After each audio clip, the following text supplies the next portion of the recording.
ಪ್ರಥಮ PUC ವಿದ್ಯಾರ್ಥಿಗಳೇ, ನೀವು ಈಗಾಗಲೇ ಹಲುಬಿದಳ ಕಲ್ಮರಂ ಕರಗುವಂತೆ ಪದ್ಯದ ಸುಮಾರು 14 ಪ್ಯಾರಾಗಳನ್ನು ನೋಡಿರಿ.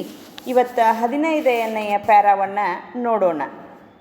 ಅನ್ನೆಗಂ ಮಖಕ್ಕೆ ಯೂಪವ ನರಸುತ ಬಣಕ್ಕೆ ಸನ್ನುತ ತಪೋಧನಂ ವಾಲ್ಮೀಕಿ ಮುನಿವರಂ ತನ್ನ ಶಿಷ್ಯರ್ವೆರಸಿ ನಡೆತಂದು ಕಾಡೋಳ್ ಓರ್ವಣೆ ಪುಗಲ್ದೆಸೆಗಾಣದೆ ಬಣ್ಣದಿಂ ಬಗೆಗೆಟ್ಟು ಪಾಡಳಿದು ಗ್ರೀಷ್ಮ ಋತುವಿನ್ ಎನ್ನೇವ ಕಾಂತಾರ ದದಿದೇವಿ ತಾನೆನಲ್ ಸನ್ನದ ಗದ್ಗದ ಕಂಠೆಯಾಗಿ ರೋಧಿಸುತ್ತಿದ್ದ ವೈದೇಹಿಯಂ ಕಂಡನು. ನೋಡ್ರಿ, ಅನ್ನೆಗಂ ಅಷ್ಟರಲ್ಲಿಯೇ, ಮಖಕ್ಕೆ ಮಖ ಅಂದ್ರೆ ಯಜ್ಞ, ಅನ್ನೆಗಂ ಅಂದ್ರೆ ಅಷ್ಟರಲ್ಲಿಯೇ, ಮಖ ಅಂದ್ರೆ ಯಜ್ಞ. ಯೂಪವನರಸುತ, ಯೂಪ ಅಂತಂದ್ರೆ ಯಜ್ಞಕ್ಕೆ ಬಲಿ ಕೊಡುವ ಪಶುವನ್ನು ಕಟ್ಟುವ ಕಂಬ. ಯೂಪ ಅಂದ್ರೆ ಅರ್ಥ ಆಯ್ತಲ್ಲ ನಿಮಗೆ, ಯಜ್ಞಕ್ಕೆ ಬಲಿ ಕೊಡುವ ಒಂದು ಪಶುವನ್ನು ಕಟ್ಟತಕ್ಕಂಥ ಕಂಬಕ್ಕೆ, ಅದ ಕಟ್ಟಿಗೆಯ ಒಂದು ಕಂಬಕ್ಕೆ ಏನಂತಾರೆ ಇಲ್ಲಿ ಯೂಪ ಅಂತ ಕರ್ತಾರೆ. ಯೂಪವ ನರಸುತ ಬಣಕ್ಕೆ, ಬಣ ಅಂತಂದ್ರೆ ಒಣ, ಒಣ ಅಂದ್ರೆ ಕಾಡು. ನೋಡ್ರಿ, ಕಾಡಿಗೆ ಎಷ್ಟು ಸಮಾನಾರ್ಥಕ ಪದಗಳದಾವ ಅನ್ನೋದನ್ನು ಕಳೆದ ವಿಡಿಯೋಗಳಲ್ಲೂ ನೋಡಿರಿ. ಇಲ್ಲೂ ಕೂಡ ಬಣ ಅನ್ನೋದು ಕೂಡ ಕಾಡೆ. ಕಾಡು, ಬಣ, ಕಾಂತಾರ, ಅರಣ್ಯ, ಅಡವಿ, ಹೀಗೆ ಅನೇಕ ಶಬ್ದಗಳು ಸಮಾನಾರ್ಥಕಗಳು ಬರ್ತಾವೆ. ಇಲ್ಲಿ ಬಣ ಅಂತ ಬಳಸ್ಯಾರ. ಬಣಕ್ಕೆ ಸನ್ನುತ, ನೋಡ್ರಿ, ಸನ್ನುತ ತಪೋಧನಂ, ಸನ್ನುತ ಅಂದ್ರೆ ಶ್ರೇಷ್ಠ, ತಪೋಧನಂ ಅಂದರೆ ತಪಸ್ವಿಯಾಗಿರುವ, ಶ್ರೇಷ್ಠ ತಪಸ್ವಿಯಾಗಿರುವ ವಾಲ್ಮೀಕಿ ಮುನಿವರಂ. ಮುನಿ ಅಂತಂದ್ರೆ ಋಷಿ. ನಿಮಗೆ ಗೊತ್ತಿರಲಿ, ಮುನಿ ಪದಕ್ಕೆ ನಾನಾರ್ಥಗಳನ್ನು ಕೇಳ್ತಾರೆ. ಒಂದು ಮುನಿ ಋಷಿ, ಇನ್ನೊಂದು ಮುನಿ ಸಿಟ್ಟು ಅಂತ ಅರ್ಥ. ಇಲ್ಲಿ ಏನು ಅರ್ಥ ಮಾಡಬೇಕು? ಋಷಿ ಅಂತ ಹೇಳಿ ಅರ್ಥ ಮಾಡಬೇಕು. ವಾಲ್ಮೀಕಿ ಮುನಿವರಂ ಅಂದರೆ ವಾಲ್ಮೀಕಿ ಮಹರ್ಷಿಗಳು, ವಾಲ್ಮೀಕಿ ಋಷಿಗಳು, ಶ್ರೇಷ್ಠವಾಗಿರುವ ತಪಸ್ವಿಯಾಗಿರ್ತಕ್ಕಂಥ ವಾಲ್ಮೀಕಿ ಮಹರ್ಷಿಗಳು ಅಲ್ಲಿಗೆ ಬರ್ತಾರೆ. ಯಾರೊಂದಿಗೆ ಬರ್ತಾರ? ತನ್ನ ಶಿಷ್ಯರ್ವೆರಸಿ, ತಮ್ಮ ಶಿಷ್ಯರೊಡನೆ ನಡೆತಂದು, ನಡೆದು ಬರ್ತಾರೆ. ಎಲ್ಲಿ ಬರ್ತಾರ? ಯಾವ ಕಾಡಿನಲ್ಲಿ ಸೀತೆ ದುಃಖ ಪಡುತ್ತಾ ಕುಳಿತಿರ್ತಾಳೋ ಆ ಕಾಡಿಗೆ ಬರ್ತಾರೆ. ಯಾಕೆ ಬರ್ತಾರ?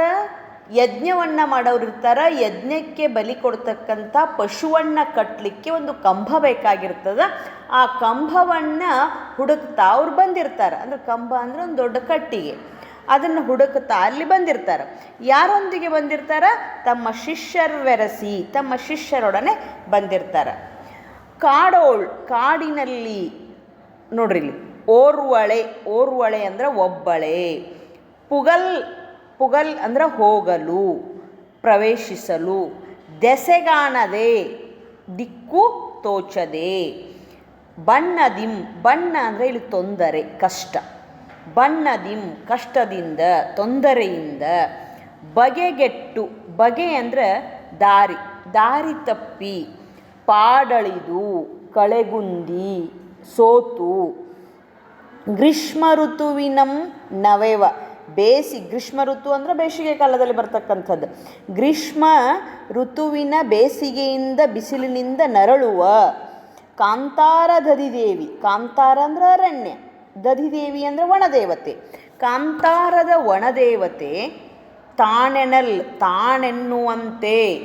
ಸನ್ನಗ ಗದ್ಗದ ಕಂಠೆಯಾಗಿ, ಸನ್ನಗ ಅಂದರೆ ಕ್ಷೀಣವಾಗಿರುವ ಸಣ್ಣ ಧ್ವನಿಯ. ಗದ್ಗದ ಕಂಠೆ ಅಂದರೆ ಅಳುವ ಕಂಠದಿಂದ, ಅಂದರೆ ಆಕೆ ಕುತ್ತಿಗೆಯಿಂದ ಎಂಥ ಧ್ವನಿ ಬರ್ತಾ ಇತ್ತು? ಅಳುವ ಧ್ವನಿ ಬರ್ತಾ ಇತ್ತು. ರೋಧಿಸುತ್ತಿದ್ದ, ಅಳುತ್ತಿದ್ದ. ವೈದೇಹಿಯಂ, ವೈದೇಹಿ ಅಂದರೆ ಇಲ್ಲಿ ಸೀತೆ, ಸೀತೆಯನ್ನು ನೋಡಿದನು. ಅಂದರೆ ಏನಾಯ್ತು ಇಲ್ಲಿ? ಯಾವ ರೀತಿಯಾಗಿ ಸೀತೆ ಕಷ್ಟಗಳನ್ನು ಅನುಭವಿಸುತ್ತಾ ಅಳುತ್ತಾ ಕಾಡಿನಲ್ಲಿ ಕುಳಿತಿದ್ಲೋ ಅಷ್ಟರೊಳಗಾಗಿಯೇ ಅಲ್ಲಿ ಯಾರು ಬರ್ತಾರ? ವಾಲ್ಮೀಕಿ ಮಹರ್ಷಿಗಳು ಬರ್ತಾರ. ಯಾಕೆ ಬರ್ತಾರ ಅಂತಂದ್ರೆ ಯಜ್ಞಕ್ಕೆ ಯೂಪವನ್ನು ಕಟ್ಟಿಗೆಯನ್ನು ಅರಸುತ್ತಾ ಯಜ್ಞಕ್ಕೆ ಬೇಕಾಗಿರ್ತಕ್ಕಂಥ ಒಂದು ಪಶುವನ್ನು ಕಟ್ಟಲಿಕ್ಕೆ ಕಟ್ಟಿಗೆ ಬೇಕಾಗಿರ್ತದೆ. ಆ ದೊಡ್ಡ ಕಟ್ಟಿಗೆಯನ್ನು ಅರಸ್ತಾ ಅವ್ರು ಬಂದಿರ್ತಾರೆ. ಅವರ ಜೊತೆಗೆ ಶಿಷ್ಯರೂ ಕೂಡ ಇರ್ತಾರೆ. ಬಂದಿರತಕ್ಕಂಥ ಮಹಾ ತಪಸ್ವಿಯಾಗಿರ್ತಕ್ಕಂಥ ವಾಲ್ಮೀಕಿ ಮಹರ್ಷಿಗಳು ಈ ರೀತಿಯಾಗಿ ಕುಳಿತಿರ್ತಕ್ಕಂಥ ಯಾವ ರೀತಿಯಾಗಿ ಗ್ರೀಷ್ಮ ಋತುವಿನ ಬೇಸಿಗೆಯ ಬಿಸಿಲಿನಿಂದ ಬಳಲಿರ್ತಕ್ಕಂಥ ಕಾಡಿನ ದೇವತೆಯೊಬ್ಬಳು ಬಾಡಿದಂತೆ ಕಾಣ್ತಕ್ಕಂಥ ಸೀತೆಯನ್ನು ನೋಡಿ ಅವರು ಅಳುತ್ತಿರ್ತಕ್ಕಂಥ ಸೀತೆಯನ್ನು ಅವರು ನೋಡ್ತಾರೆ ಅಂತಕ್ಕಂಥದ್ದು. ನೋಡ್ರಿ ವಿದ್ಯಾರ್ಥಿಗಳೇ, ಇಲ್ಲಿ ನಾವು ಏನನ್ನು ಕಾಣ್ತೀವಿ ಅಂತಂದ್ರೆ ವಾಲ್ಮೀಕಿ ಮಹರ್ಷಿಗಳು ಈ ಕಾಡಿನಲ್ಲಿ ಸೀತೆಯನ್ನು ಭೇಟಿಯಾದದ್ದನ್ನು ಇಲ್ಲಿ ನೋಡ್ತೀವಿ. ಅಷ್ಟರಲ್ಲಿ ಯಜ್ಞಕ್ಕೆ ಯೂಪಸ್ತಂಭವನ್ನು ಹುಡುಕುತ್ತಾ ಆ ಕಾಡಿಗೆ ವಿಶೇಷವಾದ ಕೀರ್ತಿಯಿಂದ ಕೂಡಿದ ಶ್ರೇಷ್ಠ ತಪಸ್ವಿಯಾದ ವಾಲ್ಮೀಕಿ ಮಹರ್ಷಿಗಳು ಬರುತ್ತಾರೆ. ಅವರು ತಮ್ಮ ಶಿಷ್ಯರೊಡನೆ ಬಂದಿರುತ್ತಾರೆ. ಕಾಡಿನಲ್ಲಿ ಒಬ್ಬಳೇ ಪ್ರವೇಶಿಸಲು ದಿಕ್ಕುಗಾಣದೆ ತೊಂದರೆಯಿಂದ ದಾರಿ ತಪ್ಪಿ ಮುಖವೆಲ್ಲ ಬಾಡಿದಂತಾಗಿರ್ತಕ್ಕಂಥ ಸೀತೆ ಹ್ಯಾಕ್ ಕಾಣ್ತಿರ್ತಾಳ ಅಂತಂದ್ರೆ ಬೇಸಿಗೆಯ ಬಿಸಿಲಿನಿಂದ ನರಳತಕ್ಕಂಥ ವನದೇವತೆಯಂತೆ ಕಾಣ್ತಿರ್ತಾಳ. ಅವಳ ಕ್ಷೀಣವಾದ ಧ್ವನಿಯಿಂದ ಗದ್ಗದ ಕಂಠೆಯಾಗಿ ಅಳ್ಳಿಕ್ಕೆ ಧ್ವನಿ ಸಹಿತ ಬರ್ತಿರುವುದಿಲ್ಲ. ಎಷ್ಟು ದುಃಖ ಆಗಿರ್ತೈತಿ ಅವಳಿಗೆ ಅಂತಂದ್ರೆ ಗಂಟಲಿನಿಂದ ಧ್ವನಿ ಕೂಡ ಬರ್ತಿರುವುದಿಲ್ಲ. ಆ ರೀತಿ ಅಳ್ತಕ್ಕಂಥ ಸೀತೆಯನ್ನು ಇಲ್ಲಿ ವಾಲ್ಮೀಕಿ ಮಹರ್ಷಿಗಳು ನೋಡ್ತಾರೆ ಅಂತಕ್ಕಂಥದ್ದು. ನೋಡ್ರಿ ವಿದ್ಯಾರ್ಥಿಗಳೇ, ಇದನ್ನು ಪೂರ್ಣವಾಗಿ ಅರ್ಥೈಸಿಕೊಂಡು ಶಬ್ದಾರ್ಥಗಳನ್ನು ಗ್ರಹಿಸಿ ಇದರ ಸಾರಾಂಶವನ್ನು ಬರೆದಿಟ್ಕೊಳ್ರಿ ಅಂತಕ್ಕಂಥದ್ದು. ತಿಳಿತಲ್ಲ?